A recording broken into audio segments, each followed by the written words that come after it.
Hamıya salam, sizinlə yenidən Rough Trader'dır. Bugün vacib və lazımlı bir mövzumuz var.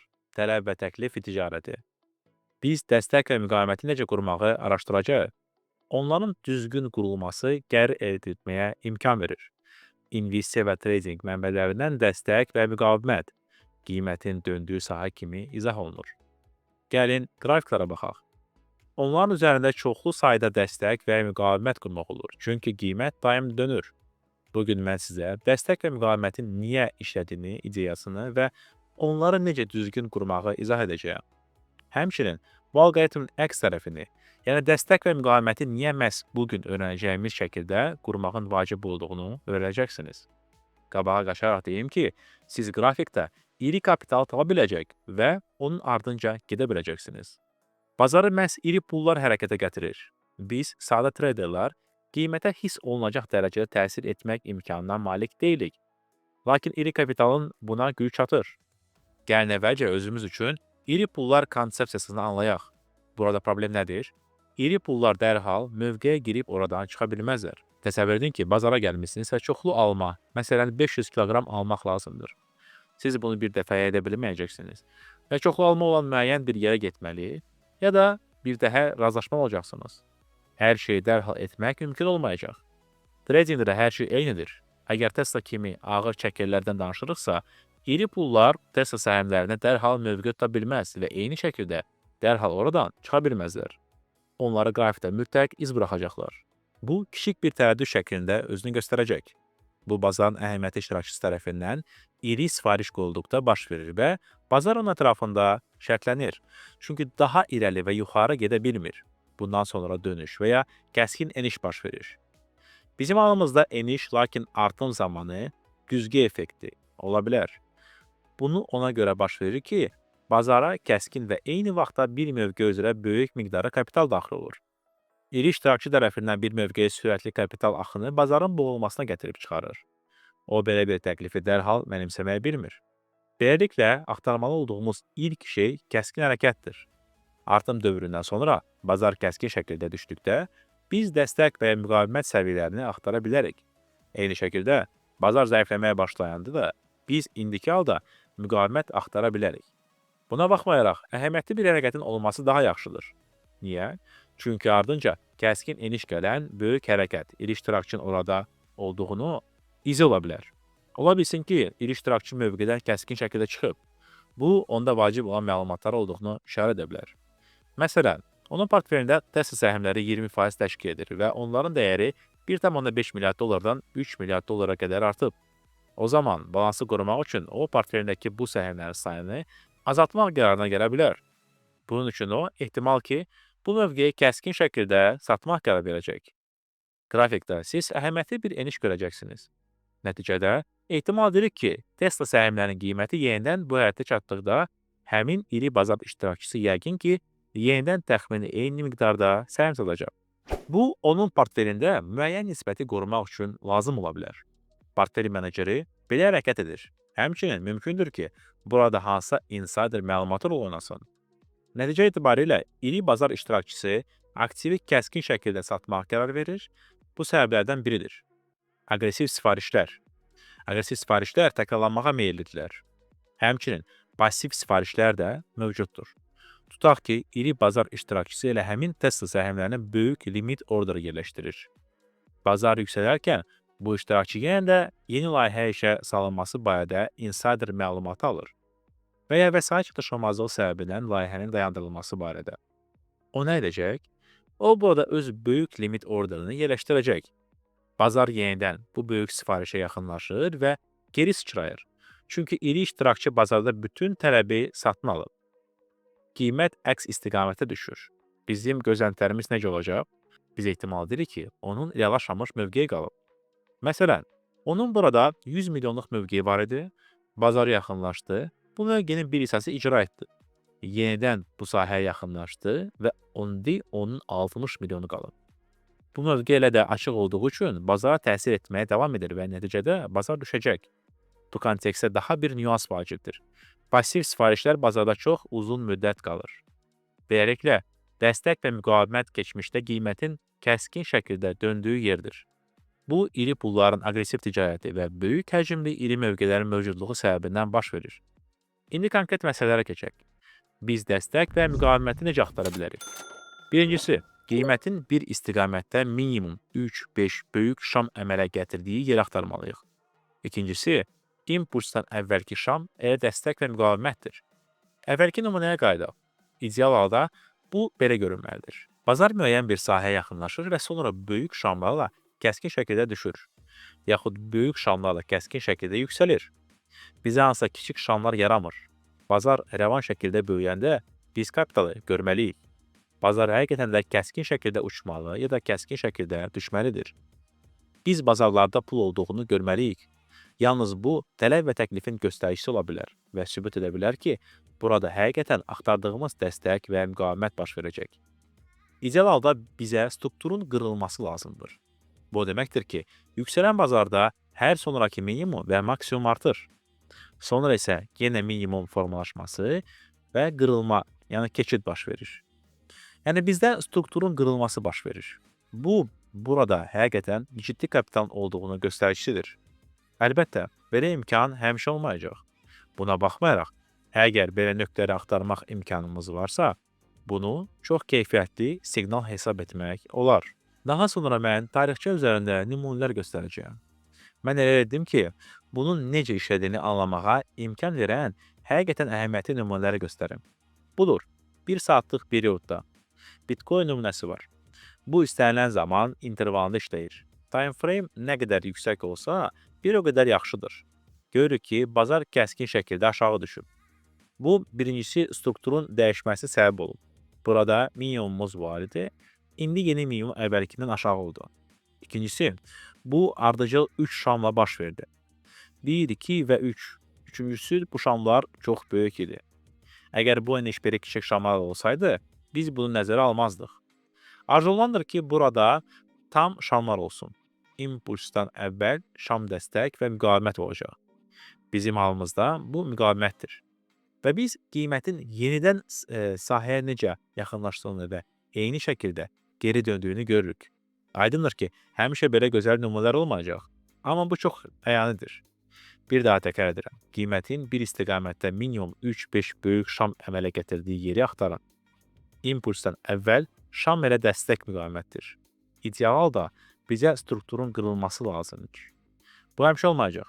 Amma hər halda. Dəstək və müqaviməti tapmağın növbəti üsulu kiçik konsolidasiya ayrılmağıdır. Onların həqiqətində çox kiçik olmalıdır. Dərhal nümunəyə keçək. Elə həmin Bitcoin eyni time frame-ni görürük. Bazar yüksəlirdi və burada kiçik bir konsolidasiyamız var. Bu sahə dəstək və müqavimət sahəsi ola bilər. Yəni, bax bu kiçik konsolidasiya, kiçik yanal hərəkət. Bu sahədə dəstək müqavimət ola bilər. O, tamamilə kiçikdir. Və bax bu sahədə və dəstəkdə müqavimət ola bilər. Həmçin, burada kiçik bir yanal hərəkət görürük. Qiymətin bu yanal hərəkətə reaksiyası da olub. Amma bax burada artıq həddindən artıq böyük konsolidasiya var. Onun dəstək və müqavimət kimi istifadə etmək olmaz. Burada məsafə çox böyükdür. Niyə məhz kiçik yanal hərəkət maraqlandırır? Məsələ kapitaldadır. Əgər biz bazarda iri kapitalın olduğunu düşünürüksə, ehtimal edirik ki, bax burada o öz mövqeyini yerləşdirir. Bu səbəbdən bazar kiçik bir yanal hərəkətdədir. Bazarlarda iri kapitalın olduğu və onun böyük mövqeyə sahib olduğunu nümunə xatırlayırıq. Nəticə etibarilə, bu reallaşmamış mövqe gələcəkdə də peyda ola bilər. Biz bazarın bura yaxınlaşdığını, burada həqiqətən onun kiçik bir mövqeyini peyda olduğunu və qiymətin bu mövqeyə reaksiyasına həqiqətən olduğunu görürük. Həmçinin, təbii ki, coşqun artım var. Belə coşqun artımla əlaqədar olaraq qiymətin saxlamaq üçün heç bir mövqe kifayət etməz. İri kapital da pul itirir və iri kapitalın mövqeləri də yeyilir. Bunu nəzərə almaq lazımdır. Dəstək və müqavimətə necə ticarət etməli? Birinci, nəzərdən keçirdiyimiz məlumatlar əsasında dəstək və müqavimətlər qururuq. İkinci, bazarın dəstək və müqavimətə doğru hərəkətini gözləyirik. Üçüncü, iri pulların peyda olmasını gözləyirik. İri pullar peyda olmasında biz nə görməliyik? Qiymət bizim dəstək və müqavimət sahəmizə yaxınlaşdıqda, burada kiçik şamlar peyda olunur. Şamlar daralır və Sonra aşağıya doğru impulsiv hərəkət baş verir. Bu, burada həqiqətən iri pullar tərəfindən marağın olduğunu işarədir. Məna ondadır ki, burada sadəcə iri iştirakçı tərəfindən böyük limit yaranır. Qiymət onu uda bilmir və əks istiqamətə sıçrayır. Bu da elə bizə lazım olan şeydir. Növbəti, biz sıçrayış gözləyirik. Məhz bu aşağı düşməni gözləyirik və ideal halda yüksək time frame-in trendi istiqamətində daxil oluruq. Yəni 2 zaman intervalında istifadə edirik. Məsələn, 5 dəqiqəlikdə vəziyyət belədir, günlükdə isə belə. Biz elə bir vəziyyətlər tapmağa çalışırıq ki, 5 dəqiqəlik qrafikdə trendin əksinə, lakin günlük qrafikdə trend istiqamətində, yəni bizim halımızda yuxarı daxilıq. Bu ideal siqnaldır. Adətən onlar məhz bu yerlərdə olur. Burada vacib bir məqam var. İdeal halda, əgər siz yeni başlayansınızsa, dəstək və müqaviməti cari qiymətə maksimum yaxın qurun. Sxematik olaraq o belə görünür. Burada müqavimət olacaq, burada dəstək olacaq. Təhlükəyə daha uzaqda olanları seçməyin. Əgər yeni başlayırsınızsa, sadəcə çaşbaş qalacaqsınız. Əks halda siz həm burada, həm də burada dəstək və müqavimət olacaq. Nəticədə çox, amma çox qaralanmış bir qrafikanız olacaq. Ona görə də qiyməti yaxın olan seçmək daha yaxşıdır. Bizi iri kapitalın peyda olması maraqlandırır. O isə məhz dəyərə, maksimum yaxın yerdə olur. Dəstək və müqavimətin, məsələn, keçən ildən gəldiyi halda aydındır. Orada artıq heç kim qalmayıb. Beləliklə, bizim belə bir bazarımız var. Burada dəstək və müqavimət sahəsini harda qoyaq? Bazarın kəskin şəkildə aşağı düşdüyü yeri axtarırıq. Bu yeri biz cari qiymətə maksimum yaxın müqavimət sahəsi kimi qeyd edirik. Biz ondan satış üçün giriş nöqtələrini axtarmaq məqsədi ilə istifadə edəcəyik. Yaxşı, bəs alış üçün giriş nöqtələrini harada axtaraq? Aydındır ki, bazarın artdığı bu yerlərdə. Amma məqam mübahisəlidir. Aydındır ki, bizə belə bir eniş ya da belə bir ciddi artım lazımdır. Burada bu yoxdur. Burada çox yavaş, sakit artım olub. Məqam bir mənalı deyil, amma yenə də gəlin qoyaq, davam edək. Ayırdığımız müqavimət sahəsi strukturun qırılması səbəb olur. Bazarımızda əvvəllər minimum maksimum bir diapazonda idi, yəni bizdə yanal hərəkət var idi. İndi struktur qırıldı, yanal hərəkət ayı trendi ilə əvəz olundu, qiymətin bu sahəyə necə yaxınlaşdığını görürük. Biraz satmaq olar. İynənin yaranması burada satış üçün güclü sahənin mövcudluğuna işarə edir. İynə niyə yaranır? Əgər bazar böyüyürsə və iynə yaranırsa, bu o deməkdir ki, qiymət pasif zamanı yuxarı gedib. Bundan sonra isə kəskin şəkildə aşağı düşüb. Ona görə də burada belə bir iynə peyda olur. Bu, alıcıların zəifliyinə işarə edir. Bütün bunlar dəstək və müqavimət sayəsində baş verir. Bu bir siqnaldır. Görürük ki, bazar əks istiqamətə gedir, o aşağı gedir. Beləliklə, bazar əvvəllər dəstək sahəsi kimi qeyd etdiyimiz sahəyə yaxınlaşır. Siz dəstək müqavimət keçə bilər ifadəsini eşitmiş də ola bilərsiniz. Burada məhz həmin haldır. Biz dəstəyi qırırıq və indi dəstək müqavimətə çevrilib. Burada şamların kiçilməsi və ardınca aşağıya doğru impulsiv hərəkəti görmək olar. Burada biz məhz lazım olanı görürük. Biz kiçik şamların peyda olmasını və ardınca aşağıya doğru impulsu görürük. Bu, burada iri iştirakçı tərəfindən limit sıxlığının mövcudluğuna və onun aqressiv hərəkətlərini işarə edir.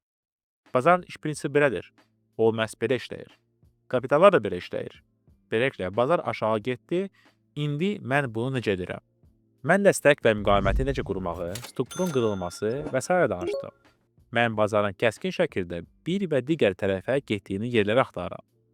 Bu sahəni dəstək və müqavimət sahəsi kimi ayırıram. Bazar yenidən bu dəstək və müqaviməti sayəsində yaxınlaşanda mən heç nə etmirəm. Adətən bizə burada haqqında danışdığım belə siqnallar peyda olmasını gözləməyə öyrədirlər. Şəxsən mən artıq çoxdandır belə ticarət etmirəm. Mən daha çox təsdiq edici faktorlar tapmağa çalışıram. Adətən bazar dəstək və müqaviməti qırır. Arxa tərəfdən geri çəkilir. Geri çəkilmə olur və bax burada artıq mən qanuna uyğun tapmağa çalışıram. Bu, ardınca yuxarı impuls gələn kiçik şamlar ola bilər. Yaxud sadəcə aşağı bir şam və yuxarı bir şam ola bilər. Bütün bunlar dibdə baş verməlidir. Amma ən əsası təbii ki, dibin özünün olmasıdır. Bu çox vacibdir. Çünki əgər burada iri kapital varsa, biz isə məhz buna ümid edirik. O öz mövqeyini dəstəkləyəcək və bazarın aşağı getməsinə imkan verməyəcək. Nümunəmizə qayıdaq. Bu mənim dəstək və müqavimət göstərdiyim birinci nümunə idi. Mən burada harada daxil olardım? Mən bax burada daxil olardım. Burada mən dəqiq stop əmri alardım. Mən burada istəyərdim. Bax belə formasiyaları mən tapmağa çalışıram. Burada mən yer axtarmağa çalışıram və burada məhz həmin şamlar peyda olur. Aşağıya doğru impuls olan kiçik şamlar mən burada axtarmağa çalışardım. Bugün sizə bazarın əsas statistikləri haqqında danışdım. Ümid edirəm ki, video xoşunuza gəldi. Bəyənməyi və kanala abunə olmağı unutmayın. Hər birinizə uğurlu ticarət arzulayıram. Növbəti videoda görüşənədək.